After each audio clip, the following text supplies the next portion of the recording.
What really shocked me about sex was the fact that I didn't know that I would have to be that vulnerable to have sex. The level of vulnerability I needed to have sex is crazy. And it makes me much more surprised that there are people who are not married that are having sex with other people, right? Because tell me why I need to off all my clothes. Hey, hello, Unfiltered community. Welcome to yet another episode of Unfiltered with Love Babajide. And if you guys have been following this podcast, you know that here we only have real, raw, and amazing conversations. And today is also going to be another raw session because I thought to share with you guys some of the shocks I had after I got married. This particular episode is for you if you're looking to get married. And the reason why I thought to share this with you guys is because I feel like many people don't know that there could be shocks in marriage. Probably because we have only fed on Nollywood movies and Korean movies. But guys, I bet you that after watching this episode, you will stop watching Nollywood movies the way you used to watch it. And Korean movies and K-dramas. You will stop watching K-dramas and trying to reflect the same things that they are doing in those dramas in your relationship after watching this episode. Right, so like I said, I'll be sharing with you guys some of the shocks I had after I got married. The shock, the culture shock, so that you can manage your expectations when you get married. Now, let me put a disclaimer out there. I'm only sharing based on my own experience. My experience may not necessarily be your own experience, okay? So, but I really hope that you learn a thing or two in this particular episode. Let's get right into the video.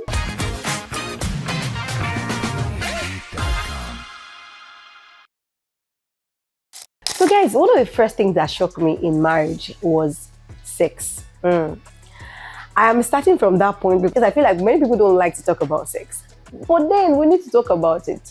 So for me, sex was one of the things that shocked me.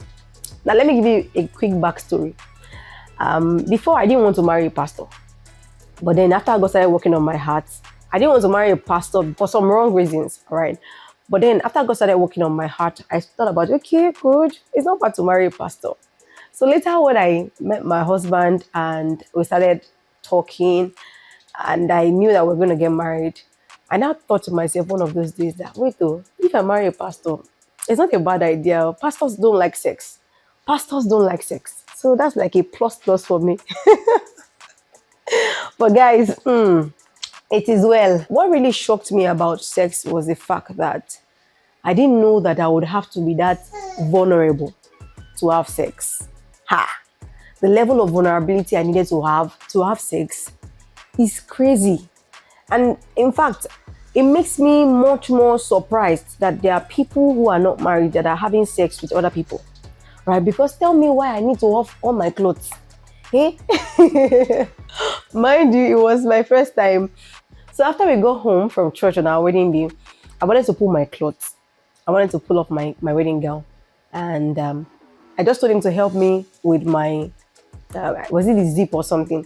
After he took off he helped unzip my clothes. He stood in the room, my husband stood in the room. And I was like, please excuse me. I told him, please excuse me. And he was there looking at me like, are you kidding? So that was first shock for me. The fact that I'll have to undress myself before another human being. Right. Of course, I used to undress about my sister, my mom at home. But then a man in the room, right? I think that was not enough. So when it was midnight, before that time, we had already said, okay, our wedding night, we'll give it unto God. My husband said we'll dedicate it to God. But it was around 12 midnight when I saw somebody's hand coming closer, you know. And for me, the experience was a very shocking one because I'd never had sex before my wedding day. That was the first time, right? So it made me feel like all this sugar coating that they say, oh, my wedding night, the way you are anticipating wedding night. Me, I cried on my wedding night. In fact, if there's anything that is higher than cry, I wailed. Because it was so painful. It was so painful. And the funny thing was, as it was painful, my husband was saying, sorry, you are doing it for the nations. And I looked at him like, which nations? Oh my god. So sex was a shocker for me. Now, another part of sex that was really a shocker for me was the fact that sex was not every day. Now, I know that many times when we watch movies make us have unrealistic expectations, like you'll be having sex every day. You know the way we are always anticipating when you are single, that I'll have sex every day. It's a lie. You don't have sex every day. Why? Not because you don't love each other every day, but because things spring up from time to time. Okay. Although my own husband, if I give my husband sex every day, he will take it. He will take it. But naturally speaking, there are things that occur that does not allow for sex every day. For example, some days I'm on my period, some days I'm tired, some days there's just something. So sex is not every day. So if you are single and you are watching me, erase it from your mind. If you are thinking that sex will be every day in your marriage, erase it from your mind. Sex is not every day. All right. And so my first experience with sex is one reason why I feel like people that go around having sex with people that are not their partner, how do you sleep at night? Because the level of vulnerability I needed to have for me to have sex with my husband, it was a whole lot. And that really shocked me. And also the part where there's no sex every day also shocked me. Although for me personally, one of the reasons why I was happy that I married a pastor at first was because I thought pastors don't really like sex. Pastors. My husband is a pastor. Because I felt like pastors don't really like sex like that. No, it's just a once in a while thing for them. But I was wrong. Men and brethren, I was wrong. But we give glory to God. Now, I once heard somebody say that a happy home is a place where the bed is still shaking. Single people, you may not understand that the bed is still shaking, okay? But although it's good for the bed to shake, but then it's not going to be every day. However, what do you guys do when you're not having sex? Okay. See, that's why it's very important to know what you're doing before marriage and not to make sex the only thing you think about. What do you do when you're not having sex? The friendship is very important because when you're not having sex, something has to keep the marriage going. Okay. For us, there was a friendship because let me tell you guys, because let me be sincere with you guys. After I got pregnant, now I got pregnant immediately. That first night, the next month, I was already confirmed pregnant. Well, so when I first got pregnant, my first trimester, we could not really have sex because of underlying health circumstances, right? So that's why it's very important that you don't have unrealistic expectations of your partner, right? Because some things can just spring up. So we didn't have sex in the first 3 months after I got pregnant, okay? So after that 1 month of back-to-back worship, we could not do that in the first trimester because of our baby. Okay, so it's very important that you don't have unrealistic expectations when it comes to your marital destiny, like your marriage. Okay, now the second thing for me is food, right? Because I later discovered that there are things that I love to eat that my husband does not like.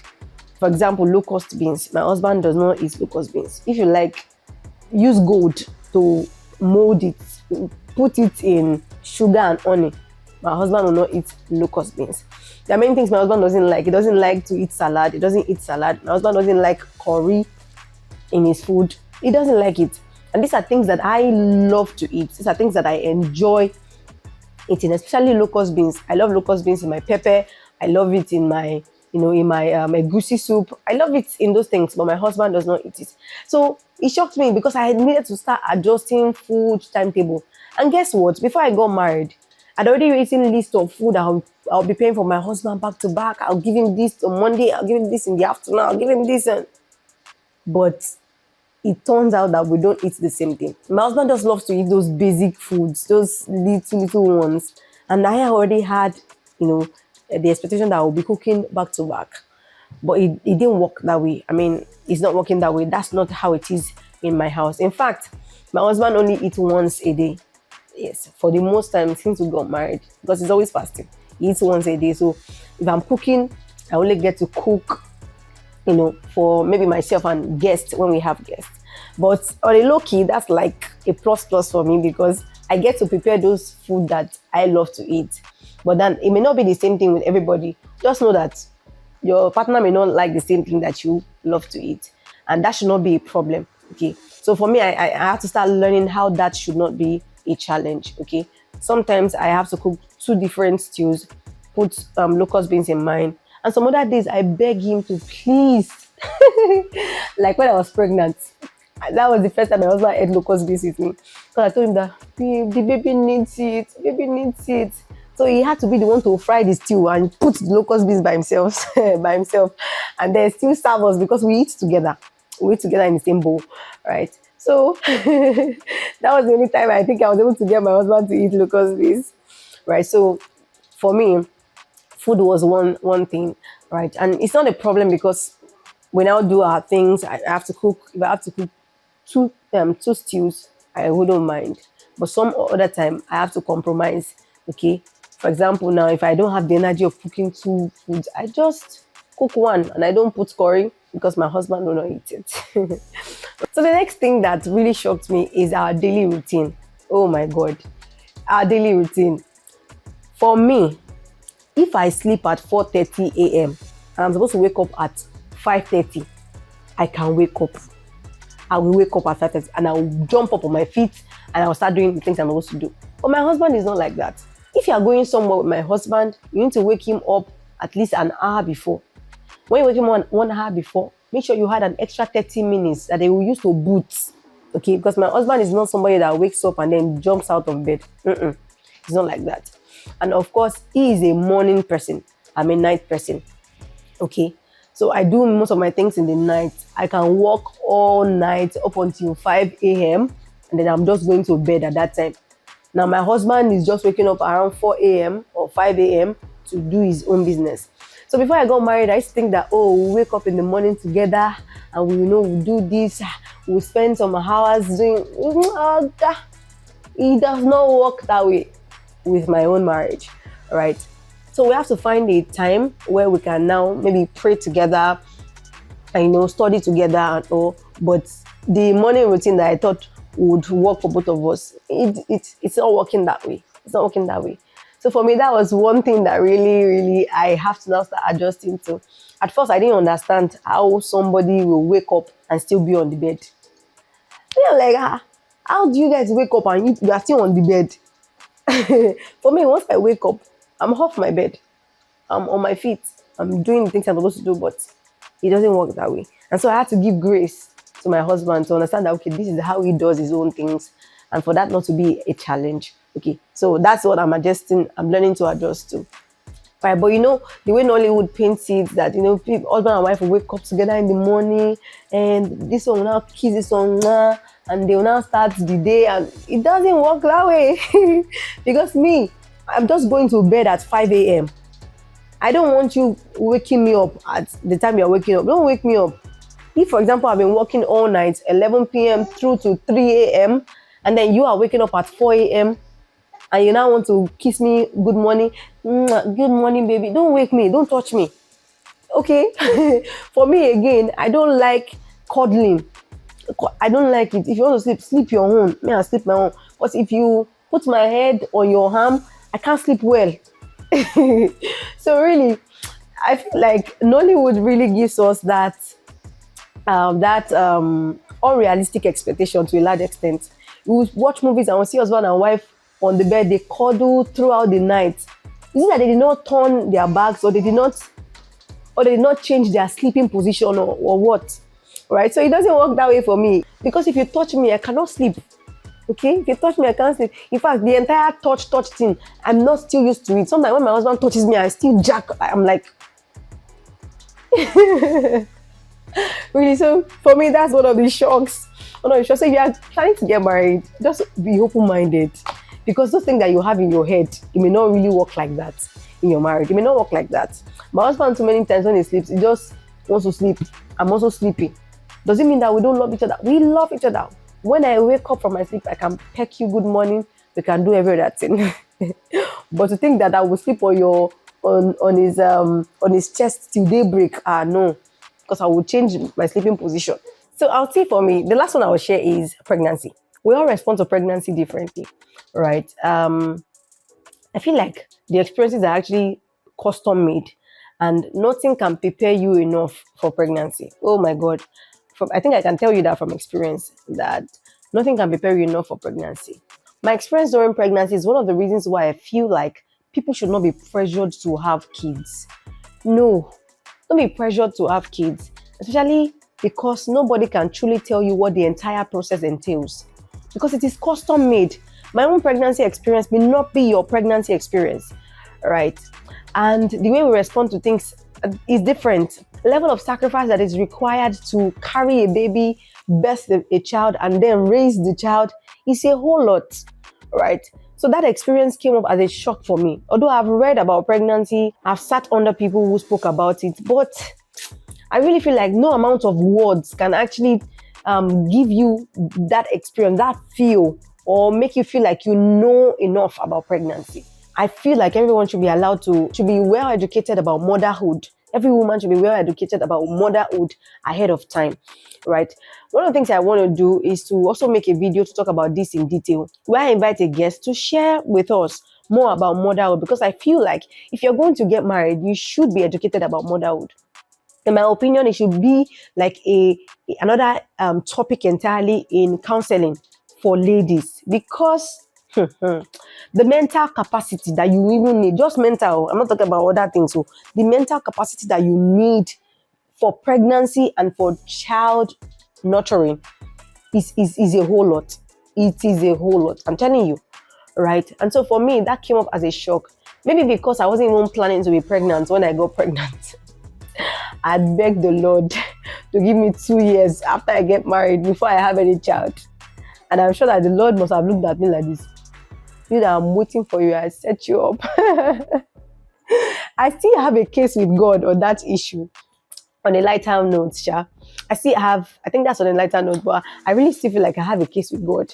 So I begged God for 2 years after wedding before I get pregnant. But then God did not answer that prayer. And here I am today, a mother of one, and I'm so grateful for the gift of that baby boy. Okay, but I feel like more people should be well educated about motherhood before they get into it, because that phase of pregnancy and childbearing, it has a whole lot, right? And I now see why many people have problems in their marriages in that phase of pregnancy. Because for us, during pregnancy, we could not really have sex as much as, we're expected to, and we were just newly wedded. So it's a it's a whole lot that I feel that people should be well educated about before they get into it.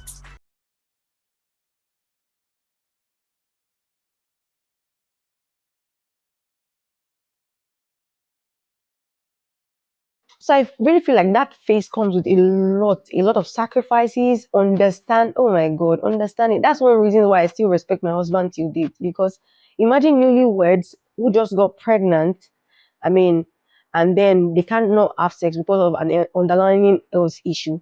They cannot have sex for a period of time, and so he had to hold up. See, my sisters, this is one reason why you must marry a man that is disciplined and a man that is helped by God. I said it in one of the episodes that men that cheat is just lack of discipline and integrity, okay? But then, much more than that, there's also a place where a man needs the help of God. Because look at that face. We could not have sex. The sex that I was anticipating before I got married, we'll have sex. Listen, I say that, okay, sexual purity, sexual purity. Now we are married, let's do it. We could not really do it.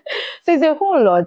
And I feel like more people need to understand that phase so that we can transition smoothly. I really wish I could expand this episode beyond this, but I hope that with the little few points I've shared, you have been able to learn a thing or two. All right. If this is your first time coming across this particular podcast, please check our page. We have a lot of videos that will help you become a better person. All right. And let me know in the comment section one thing that you have learned in this particular episode. If you are married, let me know which one resonates with you. If you are single, let me also know which of your bubbles have busted with this episode. And of course, please do also like, comment, and share this video with your friends and families and people that you love, because you know that there is so much value here. And that value, they should also share out of that value. All right, guys, thank you for joining us. Until I come your way again next time, stay true to yourself, stay intentional, and stay unfiltered. Love you. Bye.